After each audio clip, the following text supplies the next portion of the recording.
नमस्कार दोस्तों। यूँ तो किसी ने खूब कही है, रक्तदान कन्यादान महादान है। इस सबसे बड़ा कोई दान नहीं है, लेकिन समय के हिसाब से समय दान भी बहुत बड़ा दान है। आइए हम आपको एक कहानी के माध्यम से कुछ समझाने की कोशिश करता हूँ।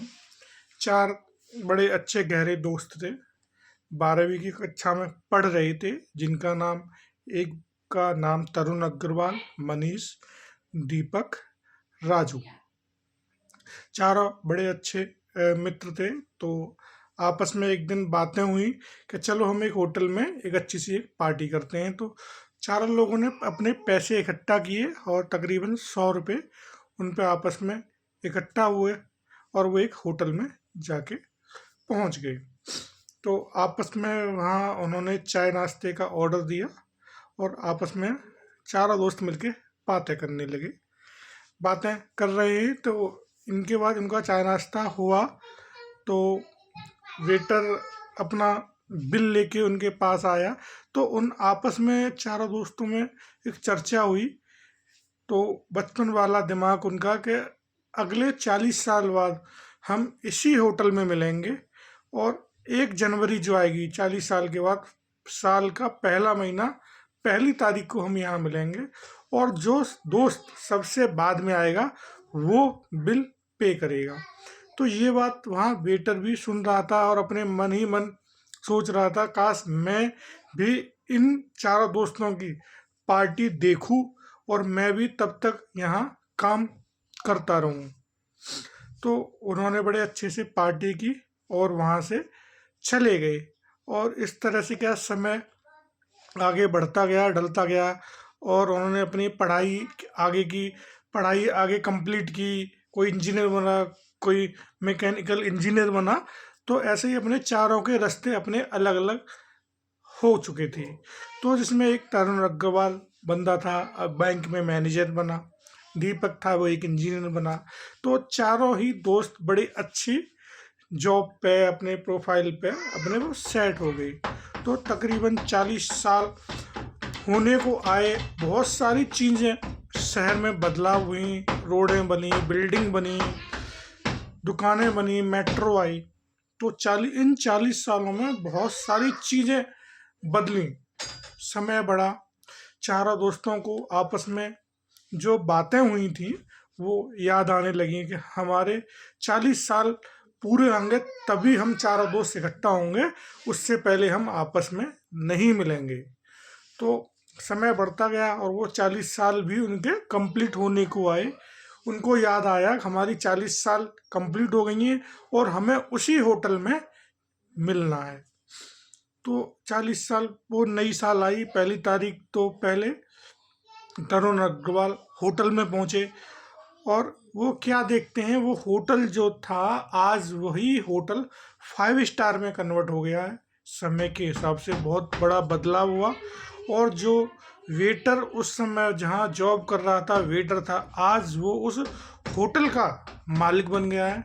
तो जैसे ही तरुण अग्रवाल होटल के गेट पे आया, उस वेटर ने वेलकम किया और बोला, सर आपने मेरे को पहचाना, मैं वही वेटर हूँ जो आप पहले 40 साल पहले आए थे और मैंने आपके लिए ऑर्डर सर्व किया था, बिल दिया था। अरे वाह, अरे यार आप तो इस होटल के मालिक बन गए। जी सर, बाकी और दोस्त भी आपके आ रहे हैं तो आप सर बैठिए। तो वेटर ने इशारा किया और टेबल बुक कर दी कि सर आपकी टेबल पहले से बुक है, आप आइए। तरुण अग्रवाल के आने के बाद कुछ समय के बाद मनीष आया, मनीष के बाद दीपक आया। तीनों दोस्त आ चुके थे और वेट कर रहे थे यार, राजू हमारा जो साथी था वो अभी क्यों नहीं आया। तो आपस में चर्चा कर रहे थे राजू क्यों नहीं आया, और बड़े खुश भी थे कि यार राजू नहीं आया तो हम तो पहले आ गए, अब तो बिल वही पे करेगा। तो आपस में चर्चा करने लगे तो वेटर जब उनके पास आया, सर उनका फ़ोन आ गया, वो आने में उनको, राजू जी को समय लगेगा, तब तक आप स्नैक और चाय का नाश्ता करिए। तो सर होटल में जो सारी चीज़ें उनको प्रोवाइड कराई जाती हैं, उनको चाय नाश्ता दिया जाता है। चाय नाश्ता तीनों दोस्त बातें करते हैं और अपना चाय नाश्ता करते हैं। फिर चर्चा करते हैं, यार अभी राजू क्यों नहीं आया।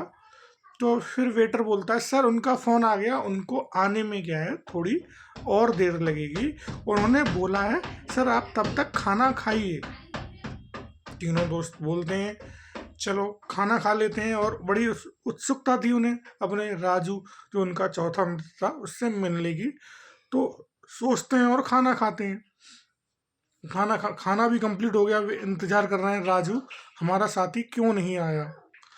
अब वहाँ से निकलने के लिए वो बाहर की ओर निकलते हैं कि हमारा साथी अभी नहीं आया। तो वेटर वहाँ आता है कि सर आपका बिल पे हो गया। तीनों दोस्त बोलते हैं राजू आया भी नहीं और हमारा बिल भी पे कर दिया है। तो तीनों बाहर निकलते हैं, तो बाहर क्या देखते हैं, एक कार खड़ी हुई है।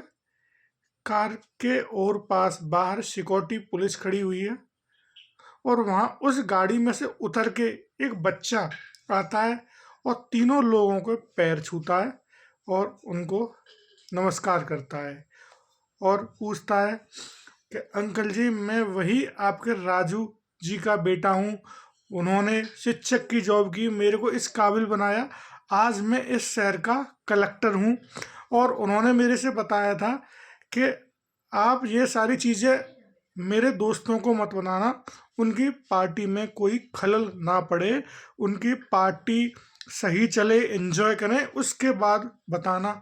उन्होंने राजू के बेटे ने बताया अंकल मेरे फादर बीमार थे, तो आज से 1 महीना पहले ही उनका स्वर्गवास हो गया है, और उन्होंने मेरे को सारी चीज़ें बताई थी, आप सारा अरेंजमेंट करना, मेरे दोस्तों की सारी चीज़ें वहाँ पे देख, खुद जाके देखना, और उनको बिल्कुल मत बनाना मेरे बारे में, तो उनकी पार्टी में जिससे कि खलल ना पड़े और वो पार्टी उनकी अच्छी चले, अच्छी रहे। तो तीनों दोस्त आपस में एक दूसरे की मुंह की तरफ देखते हैं और फिर आपस में रोते हैं। तो दोस्तों इस कहानी से असर हुआ कि सर हमें अपनों से दूरी नहीं बना के रखनी चाहिए, अपनों से हमें मिलना चाहिए। पता नहीं किस मोड़ पे कौन बंदा हमारे काम आ जाए। तो इसी के साथ इस कहानी को विराम देता हूँ। अगर मेरी कहानी आप सभी लोगों को अच्छी लगे तो मेरे चैनल को प्लीज़ सब्सक्राइब और कहानी को लाइक करें सर। नमस्कार सर।